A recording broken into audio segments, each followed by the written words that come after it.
ನಾವು ಒಂದು ಪ್ರವಚನವನ್ನು ಮಾಡಬೇಕಂತಕ್ಕಂಥ ಅಪೇಕ್ಷೆಯನ್ನು ವ್ಯಕ್ತಪಡಿಸಿದಾಗ ಖಂಡಿತವಾಗಲೂ ನನಗೆ ಹಂಚಿನಾಳಂತ ಒಂದು ಊರದೊಂದು ಸಹಿತ ಗೊತ್ತಿದ್ದಿಲ್ಲ. ಜೇವರ್ಗೆಯಿಂದ ನಾವು ಬಿಜಾಪುರಕ್ಕೆ ಹೋಗುವಾಗ ದಾರಿಯೊಳಗೆ ಒಂದು ಬೋರ್ಡ್ ಮಾತ್ರ ನೋಡ್ತಿದ್ವಿ, ಹಂಚಿನಾಳ SY ಅಂತೇಳಿ. ಆದರೆ ಮುಂದೊಂದು ದಿವಸ ಅದೇ ಊರಿನಲ್ಲಿ ಆ ತಾಯಿ ಚರಿತ್ರೆ ಹೇಳ್ತಕ್ಕಂಥ ಪುಣ್ಯ ನನಗಿದೆ ಅಂತ ನನ್ನ ಜೀವನದಲ್ಲಿ ನಾನು ಭಾವಿಸಿರಲಿಲ್ಲ. ಇದೊಂದು ಪುಣ್ಯತಮವಾಗಿರ್ತಕ್ಕಂಥ ಅವಕಾಶ. ನಾನೇನೋ ಬಹಳ ದೊಡ್ಡ ಜ್ಞಾನಿ, ಅಪ್ಪವ್ರು ಹೇಳಿದ್ರು ಭಾಳ ಪ್ರೀತಿಯಿಂದ ಪ್ರೊಫೆಸರ್ ಆಗಿ, ನಾನು 37 ವರ್ಷ ಲೆಕ್ಚರ್ ಆಗಿ ಕೆಲಸ ಮಾಡಿದ್ದು ಇಲ್ಲಂತಿಲ್ಲ. ಆದರೆ ಆ ಜ್ಞಾನ ಬೇರೆ, ಈ ಜ್ಞಾನ ಬೇರೆ.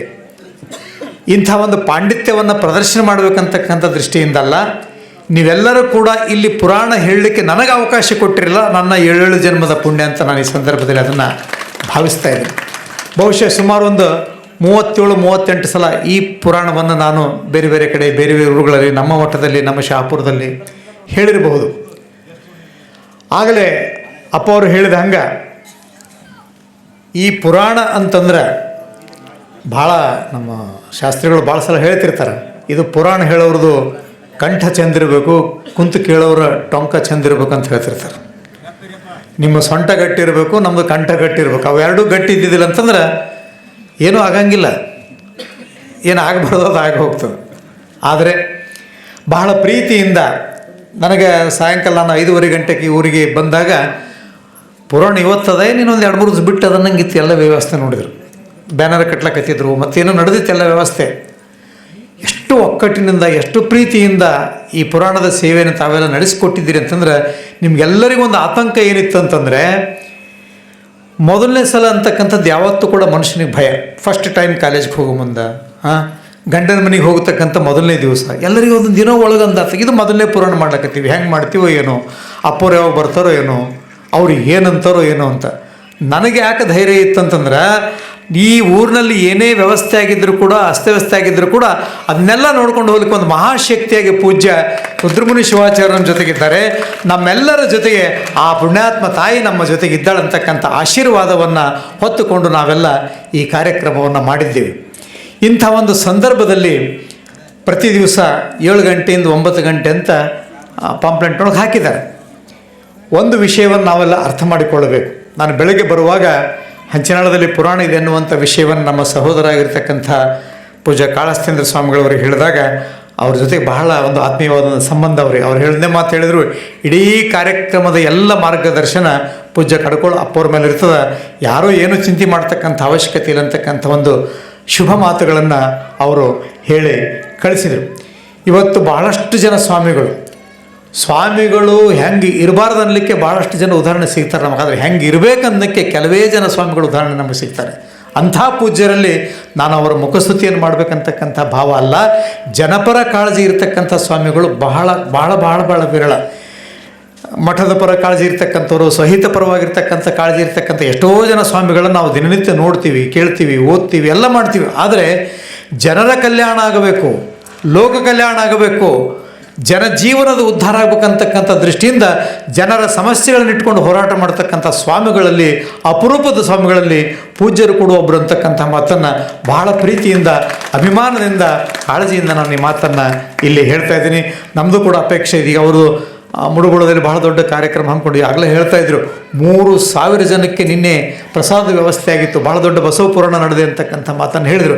ಅಂಥ ಎಲ್ಲ ಕಾರ್ಯಕ್ರಮಗಳ ನಡುವೆ ಕೂಡ ಆ 3,000 ಜನ ಇರತಕ್ಕಂಥ ಕಾರ್ಯಕ್ರಮಗಳ ಜೊತೆಗೂ ಕೂಡ ಇಲ್ಲಿ ಸುಮಾರು ಒಂದು 300-400 ಜನ ಇರತಕ್ಕಂಥ ಕಾರ್ಯಕ್ರಮಗಳ ಮೇಲೆ ಕೂಡ ನಿಮ್ಮ ಪ್ರೀತಿ ಅಭಿಮಾನ ಸದಾಕಾಲ ಹರಿತಾ ಇರಬೇಕು. ಇವತ್ತು ಅವರ ಆಗಮನ ಹೆಂಗಾಗಿದೆ ಅಂದರೆ, ನಮ್ಮ ಶರಣರು ಭಾಳ ಚಂದ ಹೇಳ್ತಿರ್ತಾರೆ, ಸಾಸುವೆ ಮೇಲೆ ಸಾಗರ ಹರಿದಂತಾಯಿತ್ತಯ್ಯ ಅಂತಕ್ಕಂಥ. ಅಂದರೆ ಒಂದು ಸಾಸುವೆ ಕಾಳ ಮೇಲೆ ಸಮುದ್ರ ಬಂದರೆ ಹೆಂಗಾಗ್ತದೆ ಅಂಥ ಅನುಭವ ಈ ಊರಿನ ಜನತೆ ನಾವೆಲ್ಲ ಅನುಭವಿಸ್ತಾ ಇದ್ದೀವಿ ಅನ್ನುವಂಥ ವಿಚಾರವನ್ನು ಇಲ್ಲಿ ಹೇಳಬೇಕು. ಇವತ್ತಿನ ಜೀವನಕ್ಕೆ ಏನಾಗಿದೆ ಅಂತಂದ್ರೆ, ಇವತ್ತಿನ ಜೀವನ ಅಂದರೆ ಇವತ್ತಿನ ಡೇಟ್ ಅಂತಲ್ಲ, ಇವತ್ತಿನ 21ನೇ ಶತಮಾನದ ಬದುಕು ಏನಾಗಿದೆ ಅಂತ ಕೇಳಿದ್ರೆ, ಬಹಳಷ್ಟು ಸಲ ನಮಗೆ ಪುರಾಣ, ಪ್ರವಚನ, ಮಠ, ಮಂದಿರಗಳು ಅಂತಂದ್ರೆ ಒಂಥರ ಅಂದ್ರೆ ಅದೊಂಥರನೇ, ಅದು ಬೇರೆ ಹೇಳೋಕ್ಕೆ ಬರೋಂಗಿಲ್ಲ, ಅದಕ್ಕೆ ಒಂಥರ ಅಲರ್ಜಿ ಆಗಿಬಿಟ್ಟಿದೆ. ಯಾವುದು ನಮಗೆ ಬೇಕಾಗಿದೆಯೋ, ಯಾವುದು ನಮ್ಮ ಜೀವನಕ್ಕೆ ಅನುಕೂಲವಾಗಿದೆಯೋ, ಯಾವುದು ನಮ್ಮನ್ನು ಮೋಕ್ಷದ ಕಡೆ ಕರ್ಕೊಂಡು ಹೋಗ್ತದೆಯೋ, ಯಾವುದು ನಮ್ಮ ಜೀವನವನ್ನು ಉದ್ಧಾರ ಮಾಡ್ತದೆಯೋ ಅದನ್ನೆಲ್ಲ ಹೊರಗಿಟ್ಟಿದ್ದೀವಿ. ಯಾವುದು ನಮಗೆ ಕೆಟ್ಟದ್ದು ಮಾಡ್ತದೆಯೋ, ಯಾವುದು ನಮ್ಮನ್ನು ದುಷ್ಟರಂತ ಕರೆಯಲ್ಪಡ್ತದೋ, ಯಾವುದು ನಮ್ಮ ಜೀವನವನ್ನು ಹಾಳು ಮಾಡ್ತದಲ್ಲ, ಅವನ್ನೆಲ್ಲ ನಮ್ಮ ಹೃದಯದಲ್ಲಿ ಇಟ್ಕೊಂಡಿದ್ದೀವಿ. ನಿಮಗೆಲ್ಲ ನಾನು ಬಿಡಿಸ್ಬೇಕಾಗಿಲ್ಲ, ಗೊತ್ತಾಗ್ತದೆ. ಅದಕ್ಕೆ ಮಾಲ್ಕಮ್ಸ್, ಯಾಕಂದರೆ ಭಾಳ ಸಲ ನಾನು ಹೇಳ್ತೀನಿ, ನಮ್ಮ ಸಿದ್ದಯ್ಯ ಪುರಾಣಿಕರು ಭಾಳ ಚಂದ ಹೇಳ್ತಾರೆ, ಭಾಳ ದೊಡ್ಡ ಅನುಭಾವಿ ಕವಿಗಳು. ಹಗಲಿರುಳು ಮನೆ ಕಾಯುವ ನಿಷ್ಠಾವಂತ ನಾಯಿಯನ್ನು ಹೊರಗಿಟ್ಟು ಕದ್ದು ಹಾಲು ಕುಡಿಯುವ ಬೆಕ್ಕನೊಳಗಿಟ್ಟು ಕೊಂಡೆವಯ್ಯ. ಮನುಷ್ಯನ ಜೀವನಕ್ಕೆ ಹಾಕಿದ ಒಂದು ತುತ್ತು ಅನ್ನಕ್ಕಾಗಿ ಅವನ ಪ್ರಾಣವನ್ನು ಕಾಯ್ತಕ್ಕಂಥ ಒಂದು ನಾಯಿಯನ್ನು ಅಂಗಳದಲ್ಲಿಟ್ಟು ಕದ್ದು ಹಾಲು ಕುಡಿತಕ್ಕಂಥ ಬೆಕ್ಕಿಗೆ ಅಡಿಗೆ ಮನೆಗೆ ಬಿಟ್ಕೊಂಡಿವಿ. ಹಗಲಿರುಳು ಮನೆ ಕಾಯುವ ನಾಯಿಯನ್ನು ಹೊರಗಿಟ್ಟು ಕದ್ದು ಹಾಲು ಕುಡಿಯುವ ಬೆಕ್ಕನೊಳಗಿಟ್ಟು ಕೊಂಡೆವಯ್ಯ. ದೇಶಕ್ಕೆ ಅನ್ನ ಕೊಡುವ ರೈತನನ್ನು ನೇಣಿಗಿಟ್ಟು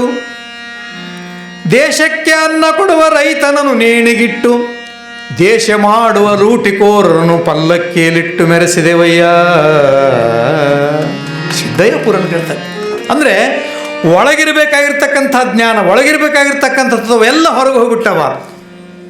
ಯಾವುದು ಶರೀರ ಹಾಳು ಮಾಡ್ತದ, ಯಾವುದು ಜೀವನವನ್ನು ಹಾಳು ಮಾಡ್ತದ, ಯಾವುದು ದುಡ್ಡನ್ನು ಹಾಳು ಮಾಡ್ತದ, ಯಾವುದು ಆಸ್ತಿಯನ್ನು ಹಾಳು ಮಾಡ್ತದ, ಯಾವುದು ಮರ್ಯಾದೆಯನ್ನು ಹಾಳು ಮಾಡ್ತದಲ್ಲ, ಅದನ್ನೆಲ್ಲ ಹೃದಯದೊಳಗೆ ತೊಗೊಂಡ್ಬಿಟ್ಟಿವಿ.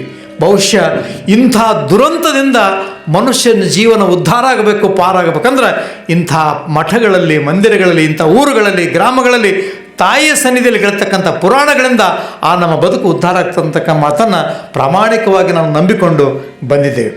ಇಲ್ಲಿ ಭಾಳ ಜನ ಕೇಳ್ತಾರೆ, ಬಹುಶಃ ನಮ್ಮ ಹೈದರಾಬಾದ್ ಕರ್ನಾಟಕದಲ್ಲಿ, ಕಲ್ಯಾಣ ಕರ್ನಾಟಕದಲ್ಲಿ ಯಾದಗಿರಿ ಜಿಲ್ಲೆ ಇರ್ಬೋದು, ಜೇವರ್ಗಿ ತಾಲೂಕು ಇರ್ಬೋದು, ಕಲಬುರಗಿ ಜಿಲ್ಲೆ, ಈ ಒಂದು 7-8 ಗ್ರಾಮಗಳಲ್ಲಿ ಗ್ರಾಮದೇವಿಯ ಪ್ರತಿಷ್ಠಾಪನೆ ಇದೆ. ನಿಮಗೆಲ್ಲ ಗೊತ್ತದ. ನೀವು ಸ್ವಲ್ಪ ಈ ಧಾರವಾಡ ಭಾಗಕ್ಕೆ ಹೋದ್ರೆ ಅಷ್ಟು ಬೇಡ, ಈ ಗುಲ್ಬರ್ಗದ ನೀವು ಕಮಲಾಪುರಕ್ಕೆ ಹೋಗ್ಬಿಟ್ರೆ ಅಲ್ಲ ಗ್ರಾಮದೇವಿಯ ದೇವಸ್ಥಾನಗಳು ನಮಗೆ ನೋಡಲಿಕ್ಕೆ ಸಿಗೋದಿಲ್ಲ. ಎಲ್ಲಿ ಹೋಗಿದ್ರಿ ಸ್ವಾಮಿಗಳೇ ಅಂತ ಕೇಳಿದ ತಕ್ಷಣ ಪುರಾಣ ಹೇಳಕ್ಕೆ ಹೋಗಿದ್ವಿ. ಯಾವ ಪುರಾಣ? ದೇವಿ ಪುರಾಣ ಅಂದ ತಕ್ಷಣ ಒಂದು ಕೇಳ್ತಾರೆ, ಯಾವ ದೇವಿ ಪುರಾಣ ಅಂತ ಕೇಳ್ತಾರೆ. ಅದು ಲಕ್ಷ್ಮೀ ದೇವಿ ಪುರಾಣನ, ಸರಸ್ವತಿ ದೇವಿ ಪುರಾಣನ, ವೈಷ್ಣೋದೇವಿ ಪುರಾಣನ, ಮಾರಿಕಾಂಬಾ ದೇವಿ ಪುರಾಣನ, ಕಾಳಿಕಾಂಬಾ ದೇವಿ ಪುರಾಣನ, ಮೂಕಾಂಬಿಕಾ ದೇವಿ ಪುರಾಣನ, ಅಥವಾ ಯಾವ ದೇವಿ ಪುರಾಣ ಅಂತಕ್ಕಂಥ ಮಾತನ್ನು ಭಾಳಷ್ಟು ಜನ ನನಗೆ ಪ್ರಶ್ನೆ ಮಾಡ್ತಿರ್ತಾರೆ. ಅಂಥ ಟೈಮ್ನ ನಾನು ಹೇಳ್ತಕ್ಕಂಥ ಮಾತು ಒಂದು ಏನಂತಂದರೆ, ಮನೆಯಲ್ಲಿರ್ತಕ್ಕಂಥ ತಾಯಿ, ನಿಮ್ಮ ಮನೆಗಳಲ್ಲಿ ನಮಗೆ ಜನ್ಮ ಕೊಟ್ಟಿರ್ತಕ್ಕಂಥ ತಾಯಿ ನಮ್ಮನ್ನು ಹೆಂಗೆ ಸದಾವಕಾಲ ನಮ್ಮ ಮೇಲೆ ದೃಷ್ಟಿಯನ್ನಿಟ್ಟುಕೊಂಡು ನಮ್ಮ ಬದುಕನ್ನು, ನಮ್ಮ ಜೀವನವನ್ನು, ನಮ್ಮ ಆಹಾರವನ್ನು, ನಮ್ಮ ಅನ್ನವನ್ನು, ನಮ್ಮ ಇಡೀ ಬದುಕನ್ನು ಹೆಂಗೆ ನಡೆಸ್ತಾಳ, ಅಂಥ ತಾಯಿ ಯಾರು ಅಂತ ಕೇಳಿದ್ರೆ ನಾವು ಏನು ಹೇಳಲಿಕ್ಕೆ ಸಾಧ್ಯ ಅದ. ಹಾಗೆ ಈ ಬ್ರಹ್ಮಾಂಡವನ್ನು ಸೃಷ್ಟಿ ಮಾಡಿ, ಈ ಜಗತ್ತನ್ನು ಸೃಷ್ಟಿ ಮಾಡಿ, ಪಂಚಮಹಾಭೂತಗಳನ್ನು ಸೃಷ್ಟಿ ಮಾಡಿ, ಜೀವ ಸಂಕುಲವನ್ನು ಸೃಷ್ಟಿ ಮಾಡಿ, ಸಮಸ್ತ ಸೃಷ್ಟಿಗೆ ಕಾರಣಲಾಗಿರ್ತಕ್ಕಂಥ ತಾಯಿ ಯಾರೋ ಅದೇ ಮಹಾದೇವಿ ಅಂತಕ್ಕಂಥ ಮಾತನ್ನು ನಾವು ಹೇಳಬೇಕಾಗ್ತದೆ. ಇಲ್ಲಿ ಈ ಊರಿಗೆ ಬಂದರೆ ನನಗೆ ಬಹಳ ಆಶ್ಚರ್ಯ ಅನ್ನಿಸ್ತದೆ. ಅಂತಂದರೆ ಬಹುಶಃ ಇಡೀ ಕರ್ನಾಟಕ, ನನಗೆ ಜಾಸ್ತಿ ಈ ವಿಷಯದಲ್ಲಿ ಗೊತ್ತಿಲ್ಲ, ಇಡೀ ಕರ್ನಾಟಕದಲ್ಲೇ 7 ಊರುಗಳಲ್ಲಿ ವಾಸ ಮಾಡ್ತಕ್ಕಂಥ ತಾಯಿ ಯಾವುದರ ಚರಿತ್ರೆ ಇದ್ದ ಈ ತಾಯಿ ಒಬ್ಬಕ್ಕೇ ಇರಬೇಕಂತ ನಾನು ಭಾವಿಸ್ತೇನೆ. ಇಡೀ 1 ವರ್ಷಗಳ ಕಾಲ 7 ಊರುಗಳಲ್ಲಿ ಸಂಚಾರ ಮಾಡಿ, ಅಂದರೆ ಈ ತಾಯಿಯ ದೃಷ್ಟಿ ಬರೀ ಯತ್ನಾಳ ಮೇಲದ, ಅಥವಾ ಬರೇ ಹಂಚಿನಾಳ ಮೇಲದ, ಅಥವಾ ಬರೇ ಕಡ್ಕೊಳ ಮೇಲದ ಅಂತಕ್ಕಂಥ ಭಾವನೆ ಅಲ್ಲ. ಸಮಸ್ತ ಜೀವ ಸಂಕುಲದ ಮೇಲೆ, ಸಮಸ್ತ ಜೀವರಾಶಿಯ ಮೇಲೆ, ಸಮಸ್ತ ಬದುಕಿನ ಮೇಲೆ ಆಕೆ ಕೃಪಾದೃಷ್ಟಿಯನ್ನು ಇಟ್ಟುಕೊಂಡಿದ್ದಾಳೆ. ಈ ದೇವಸ್ಥಾನದ ಉದ್ಘಾಟನೆ ಮಾಡೋ ದಿವಸ ಹವನ ಆದಮೇಲೆ ನಮ್ಮ ಪೂರ್ಣಾಹುತಿ ಆದಮೇಲೆ ನಾನೊಂದು 5 ನಿಮಿಷ ಮಾತಾಡಿದ್ದೆ, ನಿಮ್ಗೆ ಹೇಳಿದ್ದೆ ನಾನು ಅವತ್ತು. ಇವತ್ತು ಒಂದು ದೇವಿಗೆ ಒಂದು ಸುಂದರವಾಗಿರ್ತಕ್ಕಂಥ ಮಂದಿರವನ್ನು ನಾವು ಮಾಡಿದ್ದೀವಿ ಅನ್ನೋದಕ್ಕಿಂತ ನಮ್ಮಿಂದ ತಾಯಿ ಆ ಸೇವೆಯನ್ನು ಮಾಡಿಸ್ಕೊಂಡ್ರು. ನಾನು ಜೋಳ ಕೊಟ್ಟೆ, ನಾನು ಅಕ್ಕಿ ಕೊಟ್ಟೆ, ನಾನು ಗೋಧಿ ಕೊಟ್ಟೆ, ನಾನು ದುಡ್ಡು ಕೊಟ್ಟೆ, ನಾನು ಜಾಗ ಅವು ಯಾವುದೂ ಅಲ್ಲ, ಅದು ಯಾವುದೂ ಅಲ್ಲ. ನಮ್ಮಿಂದ ಏನು ತೊಗೋಬೇಕಂತ ಆಕೆ ನಿರ್ಧಾರ ಮಾಡಿದ್ಲೋ ಅದನ್ನು ತೊಗೊಂಡು ಒಂದು ಸಾಧ್ಯವಾಗಿರ್ತಕ್ಕಂಥ ಒಂದು ಸುಂದರವಾಗಿರ್ತಕ್ಕಂಥ ಒಂದು ಮಂದಿರವನ್ನು ಇಲ್ಲಿ ನಿರ್ಮಾಣ ಮಾಡಿದ್ವಿ. ಸುಮಾರು ಒಂದು 35-38 ಲಕ್ಷಗಳನ್ನು ಖರ್ಚು ಮಾಡಿ, ಎಲ್ಲಿಂದೋ ಕಲ್ಲು ಬಂತು, ಎಲ್ಲಿಂದೋ ಸಿಮೆಂಟ್ ಬಂತು, ಯಾರೋ ಶಿಲ್ಪಿಗಳು ಬಂದರು, ಯಾರೋ ವಾಸ್ತುಶಿಲ್ಪಿಗಳು ಬಂದರು, ಒಂದು ನಿರ್ದಿಷ್ಟವಾಗಿರ್ತಕ್ಕಂಥ ಜಾಗವನ್ನು ಮಾಡಿ ಅದರ ಶುದ್ಧೀಕರಣ ಕಾರ್ಯವನ್ನು ಕೂಡ ನಾವೆಲ್ಲ ಆಚಾರ್ಯ ನೇತೃತ್ವದಲ್ಲಿ ಮಾಡ್ಕೊಂಡು ಬಂದ್ವಿ. ಅವತ್ತಿನ ದಿವಸ ನಾನೊಂದು ಮಾತನ್ನು ತಮಗೆ ಹೇಳಿದ್ದೆ, ಅಮ್ಮ ಈ ಕಲ್ಲು ನಿನ್ನ ಸೃಷ್ಟಿ, ಕಲ್ಲು ನಾವು ಸೃಷ್ಟಿ ಮಾಡಿವೆ? ಇಲ್ಲ. ಯಾವುದೋ ಗುಡ್ಡದಲ್ಲಿತ್ತು, ಆ ಕಲ್ಲನ್ನು ನಾವು ಇಲ್ಲಿಗೆ ತಂದ್ವಿ. ಯಾವುದೋ ಕ್ರೇನ್ ಬಂತು, ಅದು ಇಲ್ಲಿಂದ ಏರಿಸಿದ್ವಿ. ಮತ್ತಾರೋ ಶಿಲ್ಪಿಗಳು ಬಂದರು, ಅದನ್ನು ಡಿಸೈನ್ ಮಾಡಿದರು. ಕಲ್ಲು ನಮ್ಮದಲ್ಲ, ಸಿಮೆಂಟ್ ನಮ್ಮದಲ್ಲ, ಅಲ್ಲಿರ್ತಕ್ಕಂಥ ಬಳಸಿರ್ತಕ್ಕಂಥ ನೀರು ಅದು ನಮ್ಮದಲ್ಲ, ಯಾವುದೂ ನಮ್ಮದಲ್ಲ. ನಮಗಾಗಿರ್ತಕ್ಕಂಥದ್ದು ಏನಂದರೆ ಅದಕ್ಕಾಗಿ ಒಂದಿಷ್ಟು ಹಣವನ್ನು ಕೊಟ್ಟು ಅದನ್ನು ಮಾಡ್ತಕ್ಕಂಥ ಕೆಲಸವನ್ನು ಮಾಡಿ ನಿನಗೊಂದು ಮಂದಿರವನ್ನು ನಿರ್ಮಾಣ ಮಾಡಿದ್ದೇವೆ ತಾಯಿ, ನಿನಗೆ ನೆರಳು ಮಾಡಿದ ನಾವೇ ನೀನು ನೆರಳು ಮಾಡ್ತೀವಿ ತಾಯಿ ಅಂತಕ್ಕಂಥ ಮಾತನ್ನು ನಾವು ಅದಕ್ಕೆ ಕೇಳಿದ್ವಿ. ಸುಮ್ಮನೆ ನಿಮ್ಮ ಮನೆಗೆ ಯಾರಾದರೂ ಒಬ್ಬರು ಬಂದಿದ್ದರು, ಅಥವಾ ಅವ್ರಿಗೊಂದು ಕುಪ್ಪಸ್ ಖಂಡನೋ, ಒಂದು ಕಪ್ ಚಹಾನೋ, ಒಂದಿಷ್ಟು ಉಪ್ಪಿಟ್ಟು, ಒಂದಿಷ್ಟು ಒಗ್ಗರಣೆ ಇಷ್ಟೇ ಮಾಡಿದ್ರೆ ನಾವೇನಂತೀವಿ? ಭಾಳ ವಜ್ಜೆ ಐತ್ರಿ ಅಂತೀರಲ್ಲ. ಹಾಂ, ಬರೀ ಒಂದು 60-70 ರೂಪಾಯ್ದು ಒಂದು ಬ್ಲೌಸ್ ಪೀಸು, ಅಥವಾ ಒಂದು 200-300 ರೂಪಾಯ್ದು ಒಂದು ಸೀರೆ, ಅಥವಾ ಒಂದಿಷ್ಟು ಟಿಫಿನ್ ಮಾಡಿದ್ರೆ ನಮಗೆ ಭಾಳ ವಜ್ಜೆ ಆಯಿತು. ಈ ವಜ್ಜೆ ಯಾವಾಗ ಇಳಿಸ್ಕೋಬೇಕಂತ ನಾವೆಲ್ಲ ಕಾಯ್ತಾ ಇರ್ತೀವಿ. ಆದರೆ ಇವತ್ತೆಲ್ಲ ಈ ಊರಿನ ಜನ ನಮ್ಮ ಅವತ್ತು ಕಾರ್ಯಕ್ರಮಕ್ಕೆ ಬಂದಾಗ ಒಂದು ಮಾತು ಕೇಳಿದರು, ನಮ್ಮ ಊರು ಭಾಳ ಸಣ್ಣದಾದ್ರೆ ಅಪ್ಪೋರೆ, ಪುರಾಣದಾಗ ಒಂದು ಹೆಚ್ಚರಾಗಲಕ್ಕ ಕಡಿಮೆ, ನೀವೇ ಅಡ್ಜಸ್ಟ್ ಮಾಡ್ಕೊಂಡು ನೋಡ್ಬೇಕಂತ ಭಾಳ ದೊಡ್ಡ ಮಾತನ್ನು ವಿಠ್ಠಲರಾದಿಯಾಗಿ ಪಂಪಾಪತಿಯವರು ಎಲ್ಲರೂ ಹೇಳಿದ್ರು ನಮಗೆ. ಅಂದರೆ ಅರ್ಥ ಏನು ಅಂತ ನಾನು ಯಾಕೆ ಈ ಮಾತು ಹೇಳ್ತೀನಿ ಅಂದರೆ, ನನಗೆ ಅವತ್ತಿನ ಕಾರ್ಯಕ್ರಮ ವೈಭವವನ್ನು ಪೂಜ್ಯರಿಗೆ ತೋರಿಸ್ಬೇಕಾಗಿತ್ತು. ನೀವು ಯಾರು ಫೋಟೋ ಇಟ್ಟಿದ್ರು ನೋಡಿ, ಎಷ್ಟು ವೈಭವ ಇತ್ತಂತಂದರೆ ಭಕ್ತಿಯನ್ನು ಹೊರತುಪಡಿಸಿ ಅಲ್ಲಿ ಬೇರೆ ಏನೂ ಇರಲಿಲ್ಲ. ನನ್ನ ಕಣ್ಣಿಗಂತೂ ಏನೂ ಕಾಣಲಿಲ್ಲ. ತಾಯಿಯನ್ನು ಕರ್ಕೊಂಬರೋದು ಭಕ್ತಿ, ಗುರುಗಳನ್ನು ಕರ್ಕೊಂಬರೋದು ಭಕ್ತಿ, ಪೂರ್ಣಾಹುತಿಯಲ್ಲಿ ಭಕ್ತಿ, ಕಾಯಿ ಹೊಡೆಯೋದ್ರಲ್ಲಿ ಭಕ್ತಿ, ಕುಂಕುಮ ಹಾಕೋದ್ರಲ್ಲಿ ಭಕ್ತಿ, ಹಾರ ಹಾಕೋದ್ರಲ್ಲಿ ಭಕ್ತಿ. ಆ ಭಕ್ತಿಯನ್ನು ನಿನಗೆ ಸಮರ್ಪಣೆ ಮಾಡಿ ನಿನಗಿಷ್ಟೆಲ್ಲ ಮಾಡಿರ್ತಕ್ಕಂಥ ನಮಗೆ ಒಂದು ಮನೆಯಲ್ಲಿ ಒಂದು ಟಿಫಿನ್ ಮಾಡಿಸಿರ್ತಕ್ಕಂಥ ವಜ್ಜೆ ಇಳಿಸ್ಕೊಳ್ಳೋಕೆ ನಾವು ಒದ್ದಾಡ್ತೀವಿ ತಾಯಿ. ನಮಗಾಗಿರ್ತಕ್ಕಂಥ ಸಹಾಯ, ತನು, ಮನ, ಧನವನ್ನು, ಇಡೀ ನಮ್ಮ ಬದುಕನ್ನು ಅವತ್ತೊಂದು ದಿವಸ ಮೀಸಲಾಗಿಟ್ಟು ಇಷ್ಟೆಲ್ಲ ಮಾಡಿದ್ದೆಲ್ಲ ತಾಯಿ. ಏಳೂರು ತಾಯಿ ಗೌರಮ್ಮ, ಏಳೂರು ತಾಯಿ ಮೂಕಾಂಬಿಕೆ, ಏಳೂರು ತಾಯಿ ಗ್ರಾಮದೇವಿ, ನೀ ಹೆಂಗೆ ವಜ್ಜೆ ಇಳಿಸ್ಕೋತೀವಿ ಅಂತಕ್ಕಂಥ ಪ್ರಶ್ನೆ ನಿಮ್ಮ ಪರವಾಗಿ ಆ ತಾಯಿಯ ಸನ್ನಿಧಿಲಿ ಅವತ್ತು ನಾನು ಇಟ್ಟಿದ್ದೆ. ಏನು ಈ ಊರಿಗೆ ಮಳೆ ಬೆಳೆ ಕೊಡ್ತಾಳೋ, ಈ ಊರಿಗೆ ಬಂಗಾರ ಬೆಳ್ಳಿ ಕೊಡ್ತಾಳೋ, ಇವರಿಗೆ ಶ್ರೀಮಂತಿಗೆ ಕೊಡ್ತಾಳೋ, ಅದೆಲ್ಲವನ್ನು ಮೀರಿರ್ತಕ್ಕಂಥ ಒಂದು ಸಮೃದ್ಧವಾಗಿರ್ತಕ್ಕಂಥ ನೆಮ್ಮದಿಯ ಬದುಕನ್ನು ಕೊಡ್ತಾಳೋ, ಅದು ಆ ತಾಯಿಗೆ ಮಾತ್ರ ಗೊತ್ತಿರ್ತಕ್ಕಂಥ ವಿಚಾರ. ಇಲ್ಲಿ ದೇವಿ ಪುರಾಣವನ್ನು ಬರೆದಿರ್ತಕ್ಕಂಥವ್ರು ಚಿದಾನಂದ ಅವಧೂತರು ಅಂತಕ್ಕಂಥ ಒಬ್ಬ ದೊಡ್ಡ ಯೋಗಿ ವರೇಣ್ಯರು. ಬಹುಶಃ ಅವರ ಹೆಸರನ್ನು ಕೇಳಿದ್ರೆ ಮೈಯೆಲ್ಲ ರೋಮಾಂಚನ ಆಗ್ತಕ್ಕಂಥ ಒಬ್ಬ ಮಹಾ ಪುಣ್ಯ ಜೀವ ಅದು. ಅಂತಹ ಚಿದಾನಂದ ಅವಧೂತರು ಈ ತಾಯಿಯ ಚರಿತ್ರೆಯನ್ನು, ಈ ತಾಯಿಯ ಚರಿತ್ರೆ ಅಂದ ತಕ್ಷಣ ಈ ಗ್ರಾಮದೇವಿ ಚರಿತ್ರೆ ಅರ್ಥ ಮಾಡ್ಕೋಬೇಡ್ರಿ ನೀವು. ಕೊಲ್ಲೂರಿನಲ್ಲಿ ಮೂಕಾಂಬಿಕೆಯಾಗಿ, ಶಿರಸಂಗಿಯಲ್ಲಿ ಕಾಳಕಾದೇವಿಯಾಗಿ, ವೈಷ್ಣೋದೇವಿಯಾಗಿ, ಚಾಮುಂಡೇಶ್ವರಿಯಾಗಿ, ಯಾವ್ಯಾವ ದೇವಸ್ಥಾನದಲ್ಲಿ ಎಲ್ಲೆಲ್ಲಿ ಈ ತಾಯಿಯನ್ನು ಕಾಣ್ತಿರೋ ಆ ಎಲ್ಲ ಸ್ವರೂಪಿಯಾಗಿರ್ತಕ್ಕಂಥ ತಾಯಿ ಸಿದ್ಧ ಪರ್ವತದಲ್ಲಿ ಬಗಳಾಮುಖಿ ಅಂತಕ್ಕಂಥ ಹೆಸರಿನಿಂದ ಅಲ್ಲಿ ಪ್ರತಿಷ್ಠಾಪಿತಗೊಂಡಿದ್ದಾಳೆ. ಅಂತಹ ತಾಯಿಯ ಚರಿತ್ರೆಯನ್ನು ಸುಮಾರು 805 ಷಟ್ಪದಿ ಪದ್ಯಗಳಲ್ಲಿ ಭಾಮಿನಿ ಷಟ್ಪದಿಯಲ್ಲಿ ಪೂಜ್ಯ ಚಿದಾನಂದ ಅವಧೂತರು ರಚನೆ ಮಾಡಿದ್ದಾರೆ. ಬಹುಶಃ ನನಗನ್ನಿಸ್ತದೆ ಈ ಪುರಾಣವನ್ನು ಹೇಳುವಾಗ, ಓದುವಾಗ ಎಷ್ಟೋ ಸಲ ಮನುಷ್ಯನಿಗೆ ನಮ್ಮ ಮೈಮೇಲೆ ನಮಗೆ ಅರಿವಿಲ್ಲದಂಥ ದೃಷ್ಟಿಯನ್ನು ನಾವು ಎಷ್ಟೋ ಸಲ ನೋಡಿದ್ದಾಗಿದೆ. ಅಂಥ ಒಂದು ಪುರಾಣವನ್ನು ಭಗವಂತ ನನಗೆ ಕೊಟ್ಟಿರ್ತಕ್ಕಂಥ ಶಕ್ತಿ, ಆ ಶಕ್ತಿ ಏನು ಕೊಟ್ಟಿದ್ದಾಳೆ, ಆ ತಾಯಿ ಕೊಟ್ಟಿರ್ತಕ್ಕಂಥ ಶಕ್ತಿಯನ್ನು ನಾನು ಇಟ್ಟುಕೊಂಡು ನಿಮ್ಮ ಮುಂದೆ ಹೃದಯ ಬಿಚ್ಚಿ ಹೇಳ್ತಕ್ಕಂಥ, ಇವತ್ತೇನು ತಾಯಿಯ ಚರಿತ್ರೆ ನಿಮಗೆ ಜಾಸ್ತಿ ಬರೋದಿಲ್ಲ, ಯಾವುದೇ ಆಕೆಯ ಸಂಬಂಧಪಟ್ಟಿರ್ತಕ್ಕಂಥ ಪವಾಡಗಳು ಅಥವಾ ಯುದ್ಧ ಯಾವುದೂ ಬರೋಂಗಿಲ್ಲ. ಆದರೆ ಅಪ್ಪ ಅವರೊಂದು ಮಾತನ್ನು, ಬಹಳ ಬೀಜದ ಮಾತನ್ನು ಹೇಳಿದರು.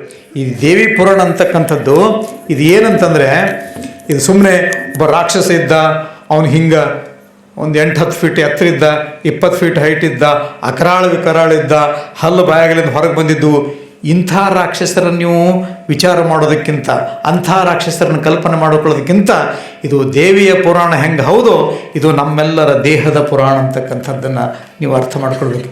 ಯಾಕೆ ದೇಹದ ಪುರಾಣ ಅಂತಂದರೆ, ಈಗ ಸುಮ್ಮನೆ ವಿಚಾರ ಮಾಡಿರಿ, ನಾವು ರಾಕ್ಷಸರಲ್ಲ, ನಾವು ರಾಕ್ಷಸರಲ್ರಿ, ನಾವು ವಿಕರಾಳಿಲ್ಲ, ನಾವು 20 ಫೀಟ್ ಹೈಟ್ ಇಲ್ಲ, ನಮ್ಮ ಬಾಯಾಗ ಹಿಂಗೆ ಹಲ್ಲು ಬಂದಿಲ್ಲ, ತಲೆ ಮೇಲೆ ಕೋಡಿಲ್ಲ ಅಂತ ನಮಗೆ ಅನಿಸ್ಬಹುದು.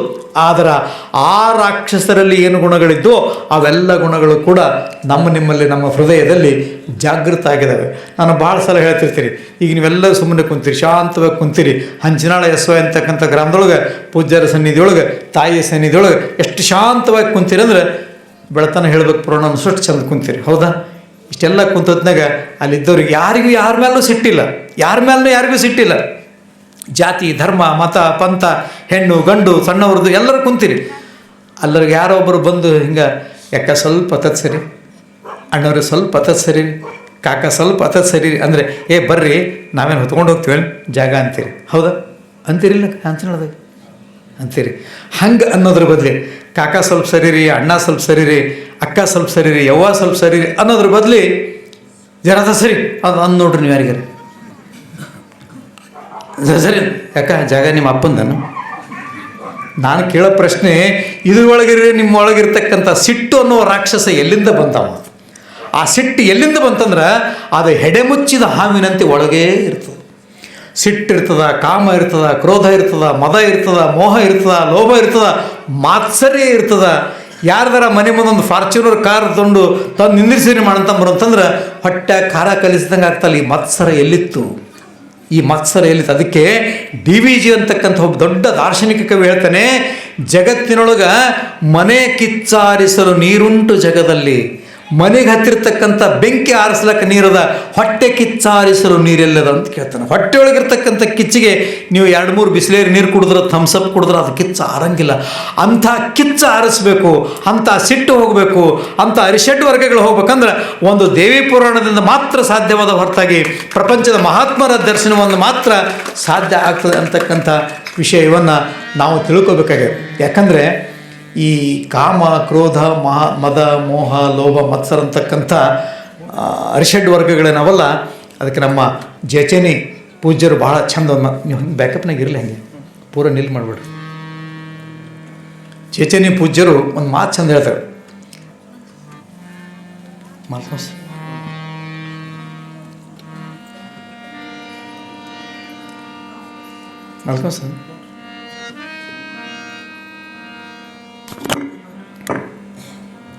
ಜೇಚನಿಯವ್ರು ಹೇಳ್ತಾರೆ ಮಾತು, ಮಕ್ಕಳ ಹಡೆದೆನವ್ವ ನಾನು, ಮಕ್ಕಳ ಹಡೆದೆನವ್ವ ನಾನು, 6 ಮಕ್ಕಳ ಒಮ್ಮೆಲೇ ಹಡೆದೆ. ಹೆಂಗದ ನೋಡ್ರಿ ತತ್ವ. ಮಕ್ಕಳ ಹಡೆದೆನವ್ವ ನಾನು, 6 ಮಕ್ಕಳ ಒಮ್ಮೆಲೇ ಹಡೆದೆ, ಹುಟ್ಟಿದ ದಿನವೇ ನನ್ನ ಕಣ್ಣ ಗುಡ್ಡಿಯ ಕಿತ್ತು ಗೋಲಿಯಾಡಿದವು, ಹುಟ್ಟಿದ ದಿನವೇ ನನ್ನ ಕಣ್ಣುಗುಡ್ಡೆ ಕಿತ್ತು ಗೋಲಿಯಾಡಿದವು, ಮರುದಿನವೇ ನನ್ನ ಕರುಳುಗಳ ಕಿತ್ತು ಮನೆಗೆ ತೋರಣ ಮಾಡಿ ಸಿಂಗಾರ ಮಾಡಿದವು. ಈ 6 ಮಕ್ಕಳು ಏನು ಮಾಡಿದವು ಅಂದ್ರೆ, ಹುಟ್ಟಿದ ದಿವಸವೇ ಅವರ ತಾಯಿಯ ಕಣ್ಣ ಗುಡ್ಡೆಗಳನ್ನು ಕಿತ್ತು ಗೋಲಿ ಆಟ ಆಡಿದವಂತೆ. ಆ ತಾಯಿಯ ಕರುಳುಗಳನ್ನು ಕಿತ್ತು ಮನೆಗೆ ಸಿಂಗಾರ ಮಾಡಿ ತೋರಣವನ್ನು ಮಾಡಿದವು. ನನ್ನ ಬಟ್ಟೆಯನ್ನು ನನ್ನ ರಕ್ತದಲ್ಲಿ ಅದ್ದಿ, ನಾನು ಉಟ್ಟ ಬಟ್ಟೆಯನ್ನು ನನ್ನ ರಕ್ತದಲ್ಲಿ ಅದ್ದಿ ದೀವಟಿಗೆ ಮಾಡಿ ಕೇಕೆ ಹಾಕಿದವು. ಎಂಥ ಮಕ್ಕಳು ನೋಡ್ರಿ.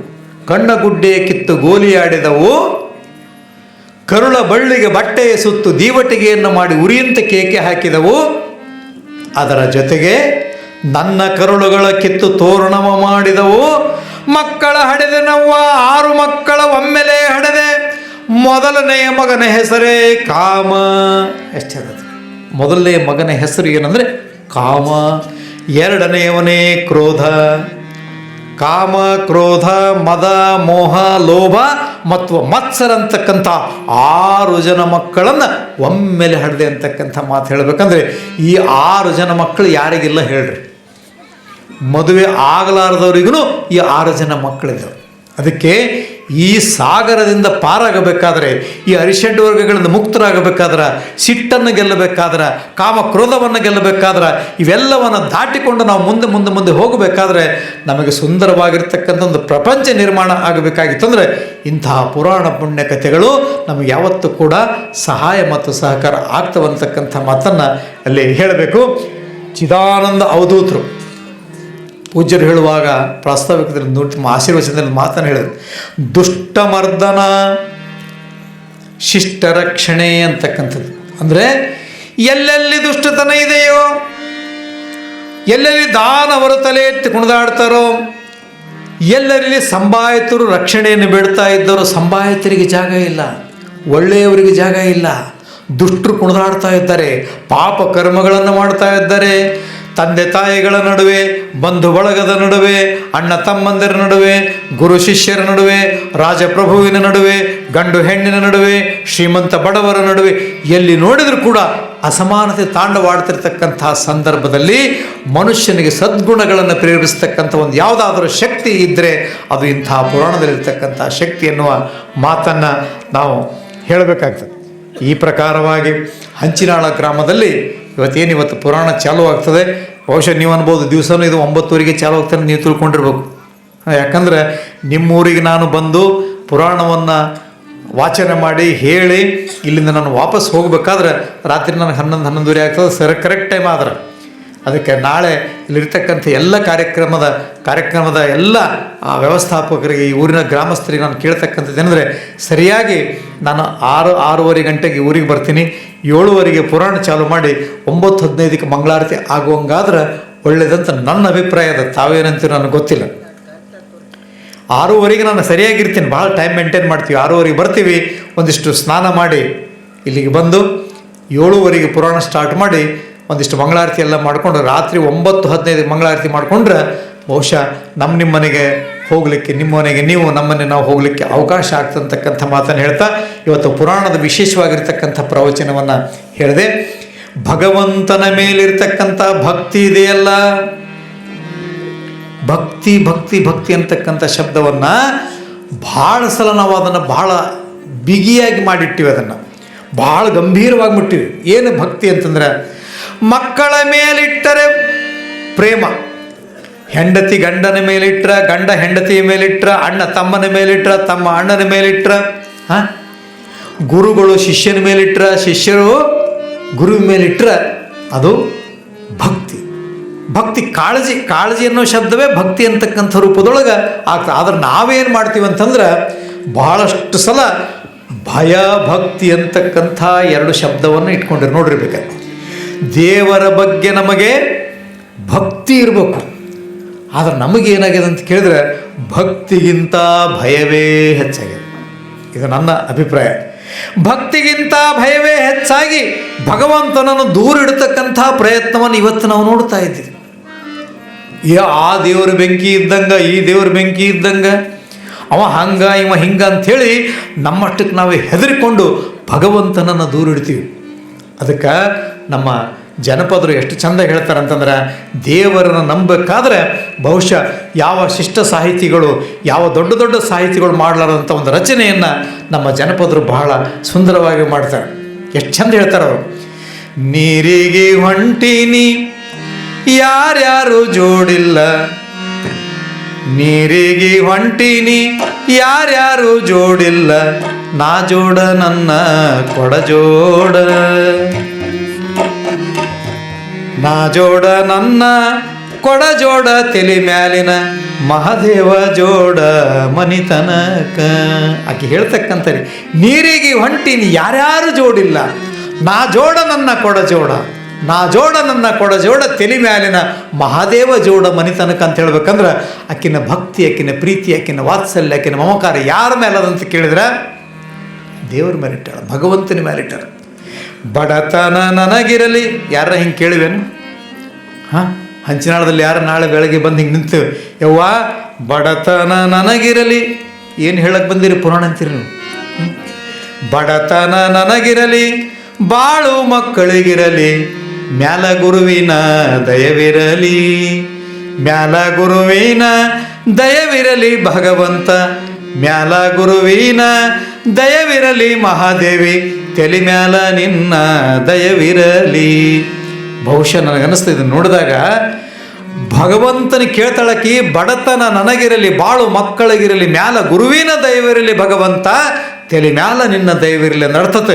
ತಲೆ ಮ್ಯಾಲ ನಿನ್ನ ದಯ ಇದ್ದಾಗ ಈ ಬಡತನ ನನಗೇನು ಮಾಡ್ತಂತಕ್ಕಂಥ ನಂಬಿಕೆ ಇದೆಯಲ್ಲ, ಆ ನಂಬಿಕೆ ಭಾಳ ನಮಗೆ ಇವತ್ತು ಬೇಕಾಗಿದೆ. ನಮ್ದು ಹೆಂಗದಂತ ಕೇಳಿದ್ರೆ, ಒಂದು 20, 15, 18, 20 ರೂಪಾಯಿದೊಂದು ಕಾಯಿ ತರೋದು, ಜಲ್ದಿ ಹತ್ತಲಾರದಂಥ ಒಂದಿಷ್ಟು ಕರ್ಪೂರ ತರೋದು, ವಾಸನೆ ಇರಲಾರ್ದಂಥ 1-2 ಉದಿನ ಕಡ್ಡಿ ತರೋದು, ಇಷ್ಟು ತಂದು ದೇವ್ರ ಮುಂದಿಟ್ಟು ನನ್ನ ಮಗನಿಗೆ ಮೆಡಿಕಲ್ ಸೀಟ್ ಕೊಡು. ಹೌದು, ನಿಮ್ಮೂರು ಸುದ್ದಿ ಹೇಳಕತ್ತಿಲ್ಲ, ನಾನು ನಮ್ಮ ಕಡೆ ಸುದ್ದಿ ಹೇಳಕತ್ತೀನಿ. ಯಾಕೆ ಈ ಊರಿಂದ ಹೋಗ್ಬೇಕಲ್ಲ ನಾನು. ನಮಗೆ ಹಿಂಗೆ ಕೊಡು, ನನ್ನ ಹೊಲದಲ್ಲಿ ನ್ಯಾಯ ಕೊಡು, ಬೆಳೆ ಹೆಚ್ಚಿಗೆ ಕೊಡು. ಅದಕ್ಕೆ ಭಗವಂತನ ಏನು ಕೇಳಬೇಕಂದ್ರಪ್ಪ, ನನ್ನ ನಂಬಿಕೆ ಅಂತಕ್ಕಂಥದ್ದು ಅಲುಗಾಡದ ರೀತಿ ಒಳಗೆ ನಿನ್ನ ಮೇಲೆ ಭಕ್ತಿ ಮಾಡ್ತಕ್ಕಂಥ ಪ್ರೀತಿ ಕೊಡು ಅಂತ ಕೇಳಬೇಕು. ಅಂಥ ಪ್ರೀತಿಯನ್ನು, ಅಂಥ ಭಕ್ತಿಯನ್ನು ದೇವಿ ಮೇಲಿಟ್ಟಿರ್ತಕ್ಕಂಥವ್ರು ಯಾರು ಅಂತ ಕೇಳಿದ್ರೆ ಸದ್ಗುರು ಚಿದಾನಂದ ಅವಧೂತರು. ಆ ಚಿದಾನಂದ ಅವಧೂತರು 18 ಅಧ್ಯಾಯಗಳಲ್ಲಿ ಬರೆದಿರ್ತಕ್ಕಂಥ ಪುರಾಣವೇ ಈ ಭಾಮಿನಿ ಷಟ್ಪದಿಯಲ್ಲಿರ್ತಕ್ಕಂಥ ದೇವಿ ಮಹಾತ್ಮೆ ಅಂತಕ್ಕಂಥದ್ದು. ಈ ಚಿದಾನಂದ ಅವಧೂತರ ಬಾಲ್ಯಕಾಲದಲ್ಲಿ ಇವತ್ತು ಅದಿಷ್ಟೇ ಹೇಳಿಕೊಂಡು ಪುರಾಣಕ್ಕೆ ಮಂಗಲವನ್ನು ಹೇಳೋಣ, ಟೈಮ್ ಆಗ್ತದೆ. ಚಿದಾನಂದ ಅವಧೂತರು ಇವತ್ತಿನ ಆಂಧ್ರ ಪ್ರದೇಶದ ಹಿರೇಹರಿವಾಣ ಅಂತಕ್ಕಂಥ ಗ್ರಾಮದಲ್ಲಿ ಒಂದು ಬಡ ಬ್ರಾಹ್ಮಣ ಕುಟುಂಬದಲ್ಲಿ ಜನಿಸ್ತಾರೆ. ಬಡತನ ಅನ್ನೋದು ಎಷ್ಟಿರ್ತದ ಮನೆಯೊಳಗಂತಂದ್ರೆ, ಝಂಕಣ್ಣ ಅಂತ ಅವರ ಹೆಸರು. ನಾನು ಯಾರ ಬಗ್ಗೆ ಹೇಳ್ತಾ ಇದ್ದೀನಿ ದಯವಿಟ್ಟು ತಿಳ್ಕೊಡ್ರಿ. ಈ ಪುರಾಣವನ್ನು ರಚನೆ ಮಾಡಿರ್ತಕ್ಕಂಥ ಚಿದಾನಂದ ಅವಧೂತರ ಬಾಲ್ಯಕಾಲದಲ್ಲಿ ಲಕ್ಷ್ಮೀಪತಿ ಅಂತಕ್ಕಂಥ ತಂದೆ ತಾಯಿಗಳ ಜನ್ಮದಲ್ಲಿ, ಅವರ ಗರ್ಭದಲ್ಲಿ ಜನಿಸಿ ಅತ್ಯಂತ ಬಡತನವಾಗಿರ್ತಕ್ಕಂಥ ಕುಟುಂಬದಲ್ಲಿ ಜನಿಸಿ ಒಂದು ಹೊತ್ತಿನ ಊಟಕ್ಕೂ ಕೂಡ ದಾರಿದ್ರ್ಯತನ ಇರತಕ್ಕಂಥ ಸ್ಥಿತಿಯೊಳಗಿದ್ದಾಗ, ಮನೆ ತುಂಬ ಮಕ್ಕಳು, ಇರಲಿಕ್ಕೆ ವಾಸ ಇಲ್ಲ, ನೆಲೆ ಇಲ್ಲ, ಯಾವ್ಯಾವುದೋ ಕಾರಣದಿಂದ ಆ ಊರನ್ನು ತೊರೆದು ಒಂದು ಗ್ರಾಮಕ್ಕೆ ಬರ್ತಾರೆ. ಆ ಊರಲ್ಲಿ ಒಂದು ಹಿರಿದಾಗಿರ್ತಕ್ಕಂಥ ಒಂದು ದೊಡ್ಡ ಮನೆ ನೋಡ್ರಿ, ದೊಡ್ಡ ಮನೆ ಕಟ್ಟಿಸ್ಯಾನ ಆ ಊರಾಗ ಒಬ್ಬ ಹಿರಿಯ ಶ್ರೀಮಂತ. ಆದ್ರೆ ಆ ಮನೆಯೊಳಗೆ ಯಾರೂ ಇರ್ತಿರ್ಲಿಲ್ಲ. ಬಹಳ ಮಜಾ ಅದು. ಮನೆ ಕಟ್ಸ್ಯಾರ, ಇರ್ಬೇಕಂತ ಮನೆ ಕಟ್ಟ್ಯಾರ, ಆ ಮನೆಯೊಳಗೆ ಯಾರೂ ಇರ್ತಿರ್ಲಿಲ್ಲ. ಅದು ಒಂದು ತರಹ ಭೂತ ಬಂಗಲಾ ಥರ ಆಗಿತ್ತು.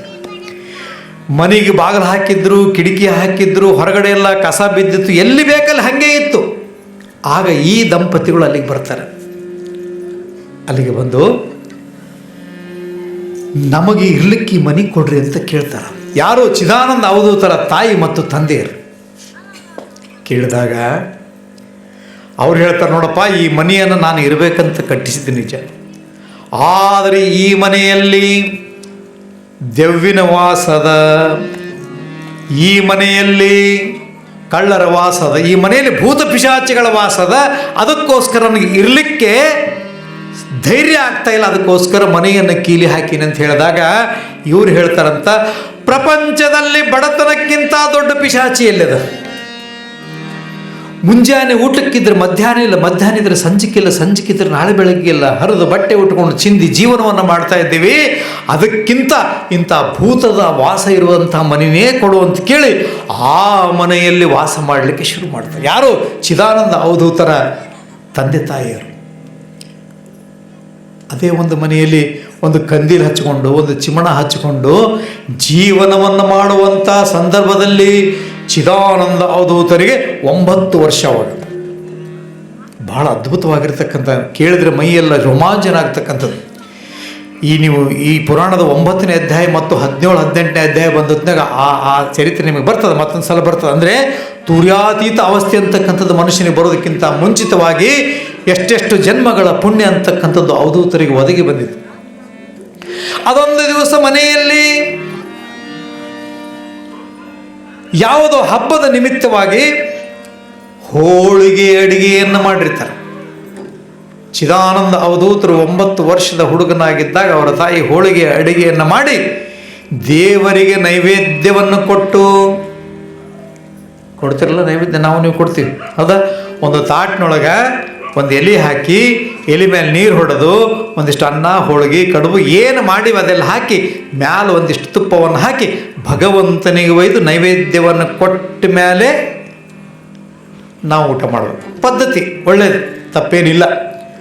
ಆ ಪ್ರಕಾರ ನೈವೇದ್ಯ ಮಾಡಬೇಕಂಥೇಳಿ ಹೋಳಿಗೆ ಮಾಡುವಾಗ 9 ವರ್ಷದ ಬಾಲಕ ಚಿದಾನಂದ ಝಂಕಣ್ಣ ಬಂದು, ಅಮ್ಮ ನನಗೆ ಹೋಳಿಗೆ ಕೊಡು ಅಂತ ಕೈ ಮಾಡಿದಂತೆ. ಹೂರ್ಣ ಕೊಡುವಂತ.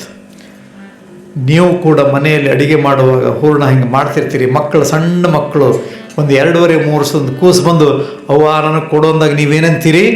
ಇದು ಎಂಥದ್ದು ಹುಟ್ಟ್ಯದ ನಮ್ಮ ಮನ್ಯಾಗ, ಇನ್ನು ದೇವರೇ ಉಂಡಿಲ್ಲ, ಇನ್ನು ದೇವರಿಗೆ ತಿನ್ನಿಸಿಲ್ಲ, ಈ ಕೂಸು ಕೇಳಕತ್ತೆ ಅಂತ ತಿಳ್ಕೊಂಡು ಅವರಮ್ಮ ಹೇಳ್ತಾಳೆ, ಇಲ್ಲ ಮಗ, ಇದನ್ನು ಭಗವಂತನಿಗೆ ನೈವೇದ್ಯವನ್ನು ಅರ್ಪಣೆ ಮಾಡಬೇಕು, ಭಗವಂತನಿಗೆ ಕೊಡುವ ತನಕ ನೀನು ನಾನು ಉಣ್ಣಲು ಬರುವುದಿಲ್ಲ ಅಂತಕ್ಕಂಥ ಮಾತನ್ನು ಹೇಳಿದಾಗ, ಅಮ್ಮ ನನಗೆ ಭಾಳ ಹಸಿವಾಗ್ಯದ, ಭಾಳ ಅಂದ್ರೆ ಭಾಳ ಹಸಿವಾಗ್ಯದ, ಕೊಡು. ಅದಕ್ಕೆ ಒಂದು ಸಲ ಹೇಳ್ತಾರೆ, ಪ್ರವಚನ ಪುರಾಣಗಳಲ್ಲಿ ಮಾತು ಹೇಳ್ತಿರ್ತಾರೆ, ಒಬ್ಬ ಭಕ್ತ ಹೇಳಿದಂಥ ದೇವರಿಗೆ, ನಾನು ನಿನಗೆ ಎಷ್ಟು ಕಾಯಿ ಒಡೆದೆ, ಎಷ್ಟು ಕರ್ಪೂರ ಬೆಳಗಿದೆ, ಎಷ್ಟು ಊದಿನ ಕಡ್ಡಿ ಬೆಳಗಿದೆ, ಎಷ್ಟು ದೀಡ್ ನಮಸ್ಕಾರ ಹಾಕಿದೆ, ಎಷ್ಟು ನೈವೇದ್ಯ ಕೊಟ್ಟೆ ಭಗವಂತ, ಒಂದು ಸಲವೂ ನೀನು ನನಗೆ ಭೇಟಿ ಆಗಲಿಲ್ಲ ಅನ್ನಂತ. ಎಷ್ಟು ಕಾಯಿ ಒಡೆದೆ, ಎಷ್ಟು ಕರ್ಪೂರ ಕೊಟ್ಟೆ, ಎಷ್ಟು ಬೆಳಗಿದೆ, ಎಷ್ಟು ಮಾಡಿದೆ, ಎಷ್ಟು ನೋಡಿದೆ ನಿನ್ನನ್ನು, ಒಂದು ಸಲವೂ ನೀನು ನನಗೆ ಭೇಟಿ ಆಗಲಿಲ್ಲ ಅಂದಾಗ ಪರಮಾತ್ಮ ಅಂದಂತ, ಅಪ್ಪ ನಾನು ಭಾಳ ಸಲ ನಿನಗೆ ಭೇಟಿ ಆದೆ, ಆದರೆ ನೀ ನನ್ನ ಗುರುತು ಹಿಡಿದಿಲ್ಲ ಅನ್ನಂತ. ಹಸಿದ ನಾಯಾಗಿ ಬಂದೆ, ಎತ್ತಾಗಿ ಬಂದೆ, ಎಮ್ಮೆಯಾಗಿ ಬಂದೆ, ಕತ್ತೆಯಾಗಿ ಬಂದೆ, ಹಸಿದ ಕೂಸಾಗಿ ಕೈ ಒಡ್ಡಿದೆ, ನೀ ನನ್ನ ಗುರುತು ಹಿಡಿದಿಲ್ಲ ಅಂತಕ್ಕಂಥ ಮಾತನ್ನು ಹೇಳಿ. ಅಂದ್ರೆ ಭಗವಂತ ಯಾವಾಗ ಯಾವ ರೂಪದಿಂದ ಬರ್ತಾನಂತಕ್ಕಂಥ ಮಾತನ್ನು ಹೇಳಲಿಕ್ಕೆ ಆಗೋದಿಲ್ಲ. ಹಂಗಂತೇಳಿ ನಿಮ್ಮ ಮನ್ಯಾಗ ನೈವೇದ್ಯ ಮಾಡೋ ಮುಂದೆ ಹುಡುಗರಿಗೆ ಮಾತ್ರ ಉಡಿಸಿ ದೇವ್ರಿಗೆ ಕೊಡ್ರಿ ಅಂತ ನಾ ಹೇಳಕತ್ತಿಲ್ಲ, ಮತ್ತು ಹಂಗೆ ತಿಳ್ಕೊಂಡಿರಿ. ಆ ಮಗು ಕೇಳಿದಾಗ ಅವ್ರ ತಾಯಿ ಅಂತಾರೆ, ಇಲ್ಲ ನಿನಗೆ ಕೊಡ್ಲಿಕ್ಕೆ ಬರೋದಿಲ್ಲ. ಇವ ಬಿಡವಲ್ಲ, ತಾಯಿ ಕೊಡವಳ್ಳು, ಇವ ಬಿಡವಲ್ಲ, ಆ ತಾಯಿ ಕೊಡ್ತಾ ಇಲ್ಲ. ಆಗ ಅವ್ರ ಅವ್ಗೆ ಭಾಳ ಸಿಟ್ಟು ಬಂತು. ಅಲ್ಲೇ ಇರ್ತಕ್ಕಂಥ ಒಂದು ಹಗ್ಗ ತಗೊಂಡು ಕಂಬಕ್ಕೆ ಮಗನನ್ನು ಬಿಗಿಯಾಗಿ ಕಟ್ಟಿ, ಕಂಬಕ್ಕೆ ಮಗನನ್ನು ಬಿಗಿಯಾಗಿ ಕಟ್ಟಿ, ನಾನು ದೇವರ ಗುಡಿಗೆ ಹೋಗಿ ನೈವೇದ್ಯ ಮಾಡಿ ಬರೋ ತನಕ ನೀ ಇಷ್ಟೇ ಇರು, ನಿನಗಿದೇ ಪನಿಷ್ಮೆಂಟ್, ಇದೇ ಶಿಕ್ಷೆ ಅಂತ ಹೇಳಿ ನೈವೇದ್ಯವನ್ನು ತಗೊಂಡು ಎಲೆ ಮೇಲೆ ಎಲೆ ಮುಚ್ಕೊಂಡು, ತಾಟು ಮುಚ್ಕೊಂಡು ಆಕೆ ಮಡಿಯಿಂದ ದೇವಸ್ಥಾನಕ್ಕೆ ಹೋಗ್ತಾಳೆ. ಯಾವಾಗ ಆಕೆ ಮಡಿಯಿಂದ ದೇವಸ್ಥಾನಕ್ಕೆ ಹೋದ್ಲಲ್ಲ, ಅದೇ ಸಮಯಕ್ಕೆ ಆ ಮನೆಗೆ, ಆ ದಾರಿದ್ರ್ಯತನದ ಮನೆಗೆ, ಆ ಬಡತನದ ಮನೆಗೆ, ಆ ಬಡ ಬ್ರಾಹ್ಮಣರ ಮನೆಗೆ ಒಬ್ಬ ಹೆಣ್ಣು ಮಗಳು, ಹಣೆಯ ತುಂಬ ಕುಂಕುಮ, ಕೈ ತುಂಬ ಬಳೆಗಳು, ರೇಷ್ಮೆಯ ಬಟ್ಟೆಯನ್ನು ಉಟ್ಟುಕೊಂಡಿರ್ತಕ್ಕಂಥ ಒಬ್ಬ ಮಹಾಸಾಧ್ವಿ ಸ್ವರೂಪದ ದೇವಿ ಮನೆಯೊಳಗೆ ಪ್ರವೇಶ ಮಾಡ್ತಾರೆ. ನೋಡ್ಲಿಕ್ಕೆಲ್ಲ ಹೆಣ್ಣು ಮಕ್ಕಳಿದ್ದಂಗೆ ಇದ್ಲು. ಆಕೆ ಒಳಗೆ ಬಂದು ಅವನಿಗೆ ಕಟ್ಟಿರ್ತಕ್ಕಂಥ ಹಗ್ಗವನ್ನು ಬಿಚ್ಚಿ, ಚಿದಾನಂದನಿಗೆ ಕಟ್ಟಿರ್ತಕ್ಕಂಥ ಹಗ್ಗವನ್ನು ಬಿಚ್ಚಿ, ಜಂಕಣ್ಣನಿಗೆ ಕಟ್ಟಿರ್ತಕ್ಕಂಥ ಹಗ್ಗವನ್ನು ಬಿಚ್ಚಿ, ಬಾ ಮಗ ನಿನಗೆ ಭಾಳ ಹಸಿವಾಗ್ಯದಲ್ಲ ಬಾ ಅಂತ ಅವನನ್ನು ತೊಡೆಯ ಮೇಲೆ ಕೂಡಿಸಿಕೊಂಡು ಮಾಡಿರ್ತಕ್ಕಂಥ ಹೋಳಿಗೆ ಕಡುಬನ್ನು ಆ ಮಗುವಿಗೆ ಊಟ ಮಾಡಿಸ್ತಾನೆ. ಅವನಿಗೇನು, ನಮಗೆ ಭಾಳ ಹಸಿವಾಗಿತ್ತಂದ್ರೆ ಹೆಂಗಿರ್ತದೆ ಹೇಳ್ರಿ, ನಮ್ಮ ಹೊಟ್ಟೆ ಹೆಂಗಿರ್ತದೆ? ಭಾಳ ಹಸಿವಾಗಿತ್ತಂದ್ರೆ ಏನಿರ್ತದೆ? ಕಟಿ ಬಕ್ರೂ ತಿಂತೀವಿ, ಹೋಳಿಗೆನೂ ತಿಂತೀವಿ, ಅನ್ನ ಬಡಿಸಿ ತುಪ್ಪ ತರ್ಲಕ್ಕೆ ಒಳಗೆ ಹೋಗಿರ್ತಾರೆ, ಬರ್ತಾನೆ ತಾಟ ಖಾಲಿ ಆಗಿರ್ತದೆ. ತುಪ್ಪ ತರತಾನೆ ಹೆಂಗೆ ಉಂಡಿದೆ ಅಂತಂದ್ರೆ ಹಸುವಾಗಿತ್ತು. ಅದಕ್ಕೆ ಹಸುವಿಗೆ ಭಾಳ ಇದು. ಆ ತಾಯಿ ತುತ್ತು ಮಾಡಿ ತುತ್ತು ಮಾಡಿ ತುತ್ತು ಮಾಡಿ ಎಲ್ಲವನ್ನು ಉಣಿಸ್ಬಿಡ್ತಾಳೆ. ಉಣಿಸಿ ಏನು ಮಾಡ್ತಾಳಂತ ಕೇಳಿದ್ರೆ, ಮತ್ತೆ ಅವನನ್ನು ಆ ಕಂಬಕ್ಕೆ ಕಟ್ಟಕ್ಕೆ ಮಾಯವಾಗಿ ಬಿಡ್ತಾಳೆ. ಇದು ಚಿದಾನಂದ ಅವಧೂತರ ಜೀವನದಲ್ಲಿ ನಡೆದಿರತಕ್ಕಂಥ ಸತ್ಯ ಘಟನೆ. ಸ್ವಲ್ಪ ಹೊತ್ತಿಗೆ ಅವರ ತಾಯಿ, ನನ್ನ ಕೂಸಿಗೆ ಹಸುವಾಗ್ಯದ, ನನ್ನ ಮಗನಿಗೆ ಹಸುವಾಗ್ಯದ, ಅದು ಹೂರ್ಣ ಕೊಡುವಂತು, ಕಡುಬು ಕೊಡುವಂತು, ಅನ್ನ ಕೊಡುವಂತು, ತುಪ್ಪ ಕೊಡುವಂತು, ಬ್ಯಾಳಿ ಕೊಡುವಂತು, ಬೆಲ್ಲ ಕೊಡುವಂತು, ಎಷ್ಟು ಹಸ್ತದೋ ಏನಂತ ತಿಳ್ಕೊಂಡು ಆ ತಾಯಿ ಒಳಗೆ ಬಂದು ಆ ನೈವೇದ್ಯವನ್ನು ಅಲ್ಲಿಟ್ಟು ಮಗನಿಗೆ ಉಣಿಸ್ಬೇಕಂತ ತಿಳ್ಕೊಂಡು, ಏಳು ಮಗ ಅಂಥೇಳಿ ಬಿಚ್ಚಲಕ್ಕೆ ಹೋಗ್ತಾಳಮ್ಮ ಅಂದ. ಅಮ್ಮ ನಂದು ಊಟ ಆಗ್ಯದ ಅಂದ. ಹೆಂಗಾಗ್ತದೆ ನೋಡ್ರಿ, ಊಟ ಆಗ್ಯದ ಅಂದ ತಕ್ಷಣ ಯಾರು ಉಣಿಸಿದ್ರು ಅಂತ ಕೇಳಿದ್ರೆ, ಯಾರೋ ಒಬ್ಬ ಹೆಣ್ಣು ಮಗಳು ಬಂದ್ಲು, ಯಾರೋ ಒಬ್ಬ ಸಾಧ್ವಿ ಬಂದ್ಲು, ನೋಡ್ಲಿಕ್ಕೆ ನಿನ್ನಂಗೆ ಇದ್ಲು. ಆಕೆ ಬಂದು ನನ್ನ ಹಗ್ಗವನ್ನು ಬಿಚ್ಚಿ ಉಣಿಸಿ ಮತ್ತೆ ಕಟ್ಟಿ ಹೋಗಳಂದ ತಕ್ಷಣ ತಾಯಿಗನಿಸ್ತಂತ, ನನ್ನ ಮಗನಿಗೆ ಯಾರೋ ಮಾಡಿಸ್ಯಾರ. ಹೌದಿಲ್ಲ? ದಿವಸ 2 ರೊಟ್ಟಿ ಉಣ್ತಕ್ಕಂಥ ನಿಮ್ಮ ಮಗ ದೀಡೇ ರೊಟ್ಟಿ ಉಂಡ, ಒಂದೇ ರೊಟ್ಟಿ ಉಂಡ, ಅರ್ಧ ರೊಟ್ಟಿ ಉಂಡ, 4 ತುತ್ತ ಕಮ್ಮು ಉಂಡ ಅಂದ್ರೆ ನಿಮ್ಗೇನು ಅನ್ನಿಸ್ತದ? ಯಾರೋ ಮಾಡಿಸ್ಯಾರ, ಯಾರೋ ಏನೋ ಮಾಡ್ಯಾರ ಅಂತಕ್ಕಂಥ ತಾಯಿ ಹೃದಯಕ್ಕೆ ನೋವಾಗಿ, ಯಾರು ಮಾಡ್ಯಾರ ಹೇಳು, ಯಾರು ಮಾಡ್ಯಾರ ಹೇಳಂದ್ರೆ ನನಗೇನು ಗೊತ್ತಂದವ, ನನಗೆ ಹಸಿವಾಗಿತ್ತು. ಒಬ್ಬಕ್ಕೆ ಬಂದ್ಲು. ಅವತ್ತಿನ ದಿವಸ ಚಿದಾನಂದ ಅವತ್ತು ಹೇಳ್ತಾರೆ, ತಮ್ಮ ನನಗೆ ಎಲ್ಲೆಲ್ಲಿ ಕಷ್ಟ ಬರ್ತದ, ಬಿಸಿಲಾದಾಗ ಆಕಿ ಬಂದು ನನಗೆ ಛತ್ರಿ ಹಿಡಿತಾಳ, ಕಾಲಿಗೆ ಮುಳ್ಳು ನಟ್ರಾಕಿ ಬಂದು ಮುಳ್ಳು ತೆಗಿತಾಳ. ಹೆಂಗ ವಿಚಿತ್ರ. ನನಗೆ ಹಸಿವಾದಾಗ ನೀರು ಕುಡಿಸ್ತಾಳ, ಊಟ ಮಾಡಿಸ್ತಾಳ, ಕಾಲಿನ ಮುಳ್ಳು ತೆಗಿತಾಳ, ಬಿಸಿಲಾದಾಗ ಛತ್ರಿ ಹಿಡಿತಾಳ, ಭೂಕಂಪಗಳಿಂದ ನಾನು ರಕ್ಷಣೆ ಮಾಡ್ತಾಳ.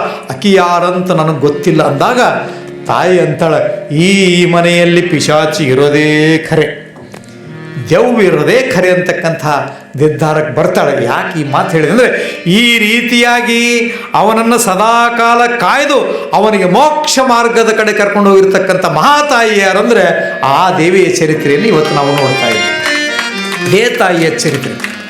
ನೀವು ಕೇಳಬಹುದು, 9 ವರ್ಷಕ್ಕೆ ತಾಯಿ ಪ್ರತ್ಯಕ್ಷ ಆಗಬೇಕಾದ್ರೆ ಇವರು ತಪಸ್ಸು ಯಾವಾಗ ಮಾಡಿದ್ರು, ಮಂತ್ರ ಯಾವಾಗ ಕಲ್ತರು, ಯೋಗ ಯಾವಾಗ ಮಾಡಿದ್ರು, ಪ್ರಾಣ ಯಾವಾಗ ಮಾಡಿದ್ರು, ಪ್ರತ್ಯಾಹಾರ ಯಾವಾಗ ಮಾಡಿದ್ರು, ಉಪವಾಸ ವನವಾಸ ಯಾವಾಗ ಮಾಡಿದ್ರು ಅಂತಕ್ಕಂಥ ಭಾವ ನಿಮಗೆ ಬರಬಹುದು. ಆದರೆ ಕೇವಲ ಅದು 9 ವರ್ಷಗಳ ಜನ್ಮದ ಪುಣ್ಯ ಅಲ್ಲ, 7 ಜನ್ಮದ ಪುಣ್ಯ ಅವನಿಗೆ ಒದಗಿ ಬಂದಿತ್ತು.